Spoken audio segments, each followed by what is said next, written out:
Okay, um, here we go again. This is part two of how to start and run your own cybersecurity company. I'm Ray Hutchins. My partner, Mitch Tannenbaum, is here. So what we're going to cover in this little episode is, what our business organization is, why we set it up this way, how we work with employees, contractors, and maybe something about some problems or whatnot that we've experienced initially.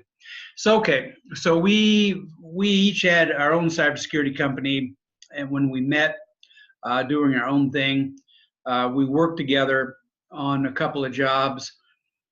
Found out that we worked well together and we fit well together, so we decided to merge about 3 years ago. We organized in a limited liability company, Cybersecurity LLC, and but we have another entity called Huttan, like Hutchins, Tannenbaum, Huttan Holding, which owns 100% of Cybersecurity LLC. We're concerned about liability. We're doing cybersecurity work, so what could go wrong?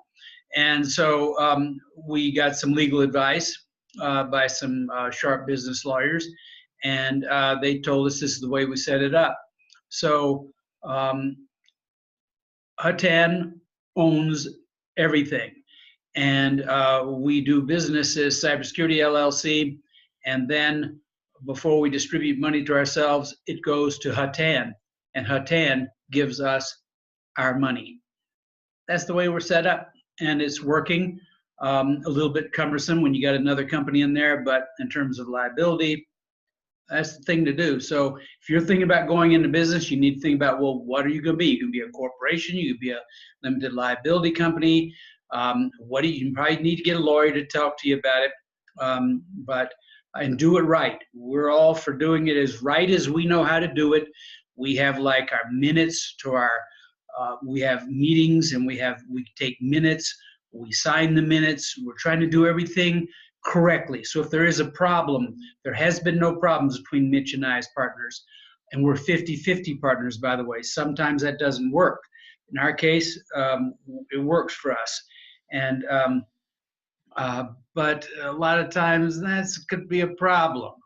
So you got to think about that. Are you really willing to go 50-50? And who's bringing what to the table? Can you make that work? Blah, blah, blah. Everybody's different on that. So that's kind of my thoughts on that subject. Mitch, what do you got there? Well, I think it's important to consider the liability issues when you are going into business and work with an attorney to go figure out what's the best solution for you. Obviously, insurance is a piece of that. And in the case of a cybersecurity company, that's going to be professional liability insurance, errors and omissions insurance, as well as cyber liability, and they're all different, all cover different pieces of it. And most insurance companies will offer a package for small businesses that cover all of those, but they are distinct, and make sure you get the right insurance as well.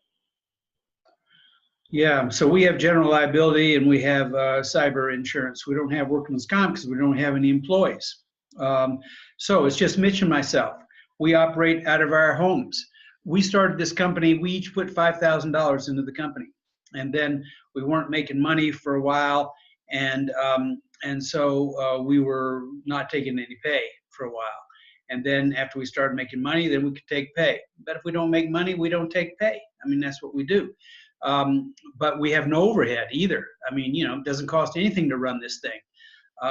We've got a few expenses that are out there, like insurance and some few things like that, some infrastructure, but nothing really compared to what we've done in the past. And then if we need any help, we've been working and putting together a group of U.S. citizens, U.S.-based cybersecurity professionals, IT ops types professionals. We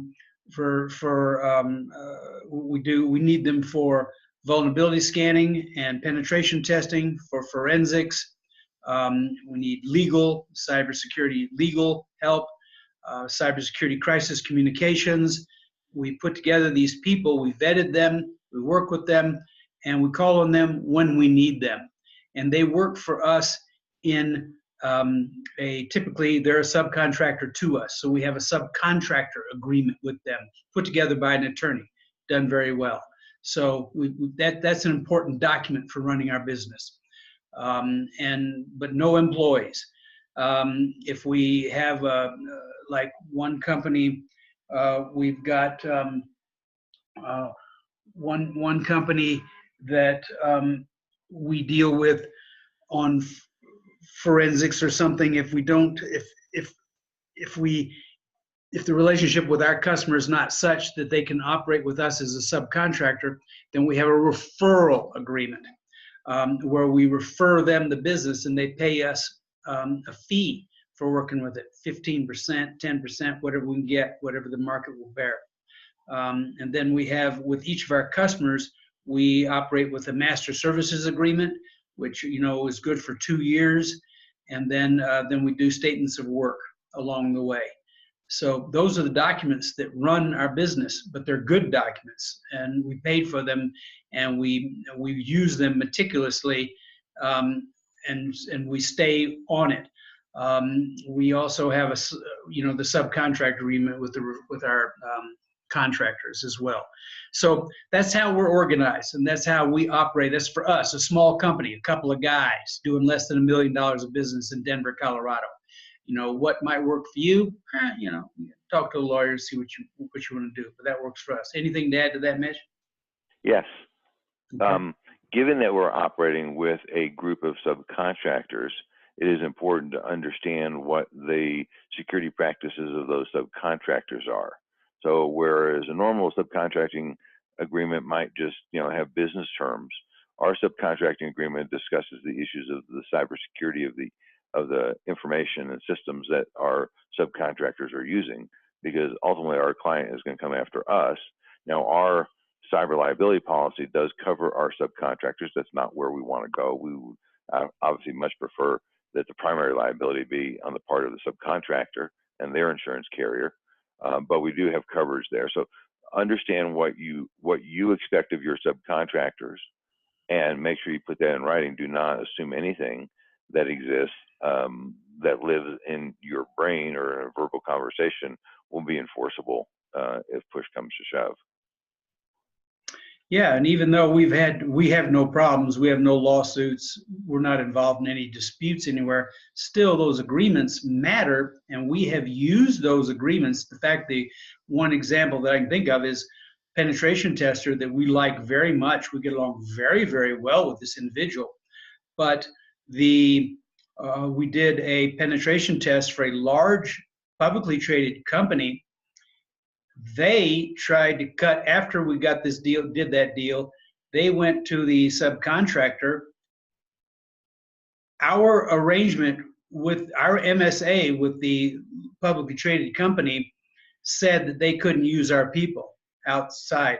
They just ignored that and went to the subcontractor, tried to do something with them. Subcontractor came to us and said, hey, is this copacetic?